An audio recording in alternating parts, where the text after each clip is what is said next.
Item ಯಾವುದೇ ಇರಲಿ try ಮಾಡಿ ಆಚಿ ಚಿಕನ್ ಮಸಾಲಾ. ಆಚಿ ಚಿಕನ್ ಮಸಾಲಾ. ಸಿಂಹರಾಶಿಗೆ ಟೈಮ್ ತುಂಬ ಚೆನ್ನಾಗಿದ್ದು ಕೂಡ ಪ್ರಯೋಜನ ಇಲ್ಲ. ಇವ್ರಿಗೆ ಸಿಕ್ಕಾಪಟ್ಟೆ ಪ್ರಾಬ್ಲಮ್. ಯಾಕಂದರೆ ಅಷ್ಟಮದಲ್ಲಿ ಶನಿ ಇರೋದು, ಸಪ್ತಮದಲ್ಲಿ ಸೂರ್ಯ, ರಾಹು, ಬುಧ, ಶುಕ್ರ ಗ್ರಹ ಇದ್ದಾರೆ, ಗುರು 11ನೇ ಮನೆಯಿದ್ದಾನೆ. ನಿಮಗೆ ದುಡ್ಡೊಂದು ಬರ್ಬೋದು ಸಿಂಹರಾಶಿಯವರಿಗೆ, ಆದರೆ ನಿಮ್ಮ ಮನೇಲಿ ಪ್ರಾಬ್ಲಮ್ ಇರುತ್ತೆ. ಕುಜನೂ ಕೂಡ ವ್ಯಯಸ್ಥಾನದಲ್ಲಿದ್ದಾನೆ. ಕುಜನೂ ಕೂಡ ನಿಮಗೆ ವ್ಯಯಸ್ಥಾನದಲ್ಲಿರೋದ್ರಿಂದ ತುಂಬ ಆಘಾತವನ್ನು ನೋಡ್ತೀರಾ, ತುಂಬ ದೊಡ್ಡ ಆಘಾತವನ್ನು ನೋಡ್ತೀರಾ, ತುಂಬ ಪ್ರಾಬ್ಲಮನ್ನು ನೀವು ನೋಡ್ತೀರಾ ಅಂತ ಹೇಳುತ್ತೆ. ಕುಜನೂ ಕೂಡ 12ನೇ ಮನೆಯಲ್ಲಿರೋದು ತುಂಬ ಡೇಂಜರು. ಗುರು ಒಬ್ಬ ಚೆನ್ನಾಗಿದೆ, ದುಡ್ಡೊಂದು ಬರುತ್ತೆ ಸಿಂಹರಾಶಿಯವರಿಗೆ. ಆದರೆ ನಿಮಗೆ ಮನಸ್ಥಿತಿ ಸೇರಿಲ್ಲ, ಸಂಬಂಧಗಳೆಲ್ಲ ಶತ್ರುಗಳಾಗಿದ್ದಾರೆ. ಸಂಬಂಧಗಳು, ವಿಶ್ವಾಸಗಳು, ಫ್ರೆಂಡ್ಶಿಪ್ಪು ಇದೆಲ್ಲ ಸಿಕ್ಕಾಪಟ್ಟೆ ದೊಡ್ಡ ಜಗಳಗಳಿದ್ದಾವೆ. ಈ ಜಗಳಗಳನ್ನ ನೀವು ಹೆಂಗಾರ ಮಾಡಿ ಬಗೆಹರಿಸ್ಕೊಳ್ಳಿ. ಒಂದಲ್ಲ ಒಂದು ಸಮಸ್ಯೆಯಿಂದ ನೀವು ಬರಲೇಬೇಕಾಗುತ್ತೆ. ಸಿಂಹರಾಶಿಯರು ಇನ್ನೊಂದು ತುಂಬ ತಲೆನೋವುಗಳು ತುಂಬ ಸಾಕಷ್ಟು ಇದ್ದಾವೆ. ತಲೆನೋವು ಬರ್ದೇ ಥರ ಮಾಡ್ಕೊಳ್ಳಿ, ತುಂಬ ಒಳ್ಳೆಯದಾಗಲಿ. ಓಕೆ ಗುರುಜಿ, ಮುಂದಿನ ರಾಶಿ ಕನ್ಯಾ ರಾಶಿ. ಹೇಗಿದೆ ಕನ್ಯಾ ರಾಶಿ ಅವರಿಗೆ ಈ ವಾರ? ಕನ್ಯಾ ರಾಶಿಯವ್ರಿಗೆ ಏನಾಗುತ್ತೆ, ನಿಜವಾಗ್ಲೂ ಕೂಡ ಕನ್ಯಾ ರಾಶಿಯವ್ರಿಗೂ ಟೈಮ್ ಚೆನ್ನಾಗಿಲ್ಲ. ಆಲ್ಮೋಸ್ಟ್ ಯಾವ ರಾಶಿಗೂ ಚೆನ್ನಾಗಿಲ್ಲ ಈ ವಾರ ದಯವಿಟ್ಟು ಕೇಳಬೇಡಿ. ತುಂಬ ಟೈಮ್ ಚೆನ್ನಾಗಿಲ್ಲ. ನಿಮಗಂತೂ ತುಂಬ ಕಷ್ಟ. ಕನ್ಯಾ ರಾಶಿಯವ್ರಿಗೆ ಜಾಬು, ಕೆಲಸ ಎಲ್ಲ ಕಳ್ಕತ್ರಿ ಈ ವಾರ.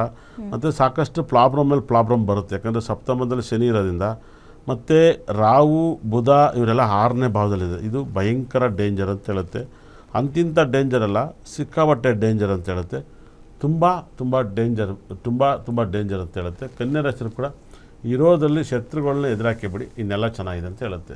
ಓಕೆ ಗುರುಜಿ, ಮುಂದಿನ ರಾಶಿ ತುಲಾ ರಾಶಿ. ಹೇಗಿದೆ ತುಲಾ ರಾಶಿ ಅವರಿಗೆ? ಕಳೆದ ವಾರ ಚೆನ್ನಾಗಿದೆ ಅಂತ ಹೇಳಿದ್ರಿ, ಈ ವಾರ ಹೇಗಿದೆ?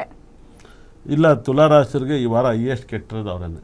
ಓಕೆ, ಅವರಿಗೂ ಕೂಡ ತುಂಬ ಹೈಯೆಸ್ಟ್. ಆರೋಗ್ಯ ಸಮಸ್ಯೆ, ಮಾಟ ಮಂತ್ರ ಸಮಸ್ಯೆ, ಕಾನೂನು ಸಮಸ್ಯೆ, ಕೋರ್ಟ್ ಕೇಸ್ ಗಲಾಟೆ, ಮಕ್ಕಳಿಂದ ನೆಮ್ಮದಿ ಇಲ್ಲ, ಹೆಂಡತಿ ಮಕ್ಕಳಿಂದ ನೆಮ್ಮದಿ ಇಲ್ಲ, ಫ್ರೆಂಡ್ಶಿಪ್ಪಿಂದ ನೆಮ್ಮದಿ ಇಲ್ಲ. ಎಲ್ಲ ಆಘಾತನೂ ಕೂಡ ತುಲಾ ರಾಶಿಯಲ್ಲಿ ತುಂಬ ಜಾಸ್ತಿ ಇದೆ. ತುಲಾ ರಾಶಿಗೆ ಗುರುಬಲ ಇದೆ ಅಂತ ಹೇಳ್ತಾರೆ. ತುಲಾ ರಾಶಿಗೆ ಗುರುಬಲ ಬಂದಮೇಲೆ ದರಿದ್ರ ಬಲನೂ ಬಂದಿದೆ ಅಂತ ಹೇಳುತ್ತೆ. ಗುರುಬಲ ತುಲಾ ರಾಶಿಗೆ ಒಳ್ಳೆಯದಲ್ಲ, ಅದು ದರಿದ್ರ ಬಲ ಅಂತ ಹೇಳುತ್ತೆ. ಎಲ್ಲರೂ ಹೇಳ್ತಾರೆ ಗುರುಬಲ ಅಂತ. ಯಾಕೆಂದರೆ ತುಲಾ ರಾಶಿಗೆ ಗುರು ಒಳ್ಳೆಯವನಲ್ಲ, ಭಾಳ ವಿಶೇಷ 9ನೇ ಮನೆ ಇರ್ಬೋದು. ಆದರೆ ತುಲಾ ರಾಶಿಗೆ ಸುಖಸ್ಥಾನಾಧಿಪತಿ ರಾಹು ಗ್ರಹ 6ನೇ ಭಾವದಲ್ಲಿ ಹೋಗಿ 6ನೇ ಭಾವಕ್ಕೆ ಹೋಗಬಾರ್ದು. 4ನೇ ಮನೆಗೆ ಹೋದರೆ ಸಿಕ್ಕಾಪಟ್ಟೆ ಶತ್ರುಗಳಾಗ್ತಾರೆ. ಮತ್ತು ತುಲಾ ರಾಶಿಯಲ್ಲಿ ಏನಾಗುತ್ತೆ, ಸಾಕಷ್ಟು ಭಾಗ್ಯಸ್ಥಾನದಲ್ಲೇ ಗುರು ಇದ್ರೂ ಕೂಡ ನೆಮ್ಮದಿ ಇಲ್ಲ ಅಂತ ಹೇಳುತ್ತೆ. ತುಂಬ ಆಘಾತವನ್ನು ಅನುಭವಿಸ್ತಾರೆ. ನೀವು ತುಂಬ ಮೈ ಮೇಲೆ ಕಣ್ಣಿಟ್ಕೊಂಡಿರಿ. ಆದರೆ ದಯವಿಟ್ಟು ಎಲ್ಲರೂ ಕೂಡ ಇವಾಗ ಬದುಕಿರು ಸಹಿಸಲ್ಲ, ಸಂಪಾದನೆ ಮಾಡಿದ್ರೆ ಸಹಿಸಲ್ಲ, ಚೆನ್ನಾಗಿ ಕಂಡ್ರೆ ಸಹಿಸಲ್ಲ, ಕಂಡರ ದುಡ್ಡನ್ನು ಹೆಂಗೆ ಕಿತ್ಕೊಂಡು ತಿನ್ನಬೇಕು, ಕಂಡರನ್ನ ಹೆಂಗೆ ಹಾಳು ಮಾಡಬೇಕು ಅಂತ ಯೋಚನೆ ಮಾಡೋಂಥ ಪ್ರಪಂಚ ಆಗೈತೆ. ಅದರಿಂದ ನೀವು ತುಂಬ ಕೇರ್ಫುಲ್ ಆಗಿದ್ದಷ್ಟು ತುಲಾ ರಾಶಿಯವ್ರಿಗೆ ಒಳ್ಳೆಯದು. ಇನ್ನೂ ಈ ವಾರ ಪೂರ್ತಿ ನೋವನ್ನು ಅನುಭವಿಸ್ತಾರೆ ತುಲಾ ರಾಶಿಯವರು ಅಂತ ಹೇಳುತ್ತೆ. ಓಕೆ, ಆದಷ್ಟು ಜೋಪಾನವಾಗಿರಬೇಕಾಗಿರುತ್ತೆ. ಓಕೆ, ಮುಂದಿನ ರಾಶಿ ವೃಶ್ಚಿಕ ರಾಶಿ. ಹೇಗಿದೆ ವೃಶ್ಚಿಕ ರಾಶಿ ಅವರಿಗೆ? ವೃಶ್ಚಿಕ ರಾಶಿಯವರಿಗೆ ಹೊಸದೆಲ್ಲನೂ ಪರ್ಚೇಸ್ ಮಾಡ್ತಾರೆ, ತುಂಬ ಚೆನ್ನಾಗಿರ್ತಾರೆ. ಆದರೆ ಕುಟುಂಬದಲ್ಲಿ ನೆಮ್ಮದಿ ಇರಲ್ಲ. ಕುಟುಂಬ ಸ್ಥಾನಾಧಿಪತಿ ಅಷ್ಟಮಕ್ಕೆ ಹೋಗಿದ್ದಾನೆ. ಒಂದು ಸಾವು ನೋವು ಸಂಭವಿಸ್ಬೋದು, ಆರೋಗ್ಯ ಸಮಸ್ಯೆ ಬರ್ಬೋದು ವೃಶ್ಚಿಕ ರಾಶಿಯವರಿಗೆ. ಮತ್ತು ಮನಸ್ಸು ಸಂಕಟ ಆಗ್ಬೋದು. ಕಾರು, ಮನೆ, ಪ್ರಾಪರ್ಟಿ, ಆಸ್ತಿ ಬದಲಾವಣೆಗಳು, ಇಂಪ್ರೂವ್ಮೆಂಟು ಇದನ್ನೆಲ್ಲವೂ ಕೂಡ ವೃಶ್ಚಿಕ ರಾಶಿಯಲ್ಲಿ ನೋಡ್ತೀರಾ. ವೃಶ್ಚಿಕ ರಾಶಿಯವರಿಗೆ ಆ ಥರದ ಒಂದು ಯೋಗಗಳು ತುಂಬ ಜಾಸ್ತಿನೇ ಇದೆ. ಈ ವಾರ ಪೂರ್ತಿ ವೃಶ್ಚಿಕ ರಾಶಿಯಲ್ಲಿ ಚೆನ್ನಾಗಿದೆ. ಆದರೆ ಕುಟುಂಬದಲ್ಲಿ ಒಂದು ಸಾವು ನೋವು, ಆರೋಗ್ಯ ಸಮಸ್ಯೆನ ನೋಡ್ತೀರಾ. ಅದೊಂದು ಆಗದಿರೋ ಥರ ನೋಡ್ಕೊಳ್ಳಿ. ಓಕೆ ಗುರುಜಿ, ಮುಂದಿನ ರಾಶಿ ಧನು ರಾಶಿ. ಹೇಗಿದೆ ಧನು ರಾಶಿಯವರಿಗೆ? ಧನುಸು ರಾಶಿಯವರಿಗೆ ಈ ವಾರ ಪೂರ್ತಿ ಬಂಪರ್ ಬೆಳೆ. ಓಕೆ, ಇದೇ ರಾಶಿ ನೋಡಿ ಇಷ್ಟು ಹೇಳಿದ್ ನೀವು ಚೆನ್ನಾಗಿರೋದು ಅಂತ. ಹೆಚ್ಚು ಕಮ್ಮಿ 8 ರಾಶಿಗೆ ಟೈಮ್ ಚೆನ್ನಾಗಿದೆ. ಮೇಷ ರಾಶಿಯಿಂದ ವೃಶ್ಚಿಕ ರಾಶಿಯವರಿಗೆ 8ನೇ ಮನೆ ಇರೋದು 12ನೇ ರಾಶಿ. ಈ 8 ಮನೆಯಲ್ಲಿ 8 ಮನೆಯೂ ಕೂಡ ಲಾಕ್ ಆಗಿದೆ ಈ ವಾರ ಪೂರ್ತಿ.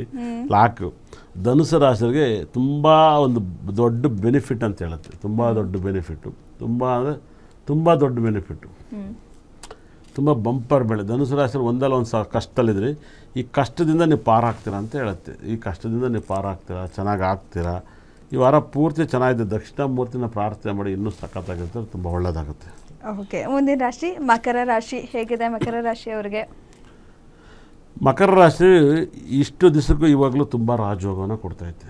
ಈ ವಾರ ನಿಮಗೆ ಸಿಕ್ಕಾಬಟ್ಟೆ ಲಕ್ಕನ್ನು ಕೊಡ್ತೈತೆ. ಮಕರ ರಾಶಿಯವರಿಗೆ ಅದೇನೋ ಗೊತ್ತಿಲ್ಲ, ತುಂಬ ಗುರು 6ನೇ ಮನೇಲಿ ಇರ್ಬೋದು. ಮಕರ ರಾಶಿಗೆ ಗುರು 6ನೇ ಮನೇಲಿ ಒಳ್ಳೆಯದೇ. 6ನೇ ಮನೇಲಿ ಗುರು ಇದ್ದರೂ ಧನುಸ್ಥಾನದಲ್ಲಿ ಸಿಕ್ಕಾಬಟ್ಟೆ ಗ್ರಹಗಳಿದ್ದಾವೆ.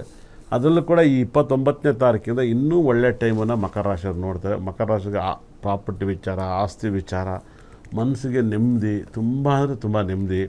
ಮತ್ತು ಗುರು 6ನೇ ಮನೇಲಿದ್ದಾನೆ. ಸ್ವಲ್ಪ ಗಂಡ ಹೆಂಡತಿ ಕ್ರಾಶ್ ಆಗಿ ಬರೋದು ಜಗತ್ತಿನ ನೇಮ. ಅದು ಎಲ್ಲರ ಮೇಲೂ ಕೂಡ ಇರುತ್ತೆ. ದೇವತೆ ಮೇಲೂ ಕೂಡ ಗಂಡ ಹೆಂಡ್ತಿ ಜೊತೆ ಜಗಳ ಇರುತ್ತೆ.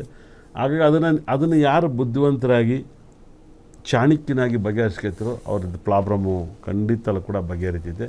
ಇದನ್ನು ದಯವಿಟ್ಟು ಬಗೆಹರಿಸ್ಕೊಳಕ್ಕೆ ಟ್ರೈ ಮಾಡಿ. ತುಂಬ ಬೆನಿಫಿಟನ್ನು ಕಾಣ್ಬೋದು. ಯಾಕಂದರೆ ಈ ಒಂದು ರಾಶಿಯವ್ರಿಗೆ ತುಂಬ ಬೆನಿಫಿಟನ್ನು ನಿಮಗೆ ಕೊಡುತ್ತೆ, ತುಂಬ ಲಕ್ಕನ್ನು ತಂದು ಕೊಡುತ್ತೆ. ನನ್ನ ಒಂದು ಪ್ರಕಾರ ಸೂಪರ್ ಟೈಮ್ ಮಕರ ರಾಶಿಗೆ ಒಳ್ಳೆಯದಾಗಲಿ. ತುಂಬ ಕಷ್ಟದಿಂದ ತುಂಬ ನರಳಿದ್ರು, ಇನ್ನು ಮುಂದಾರು ಅವ್ರಿಗೆ ಒಳ್ಳೆ ಟೈಮ್ ಬರಲಿ ಅಂತ ಹೇಳ್ತೀನಿ.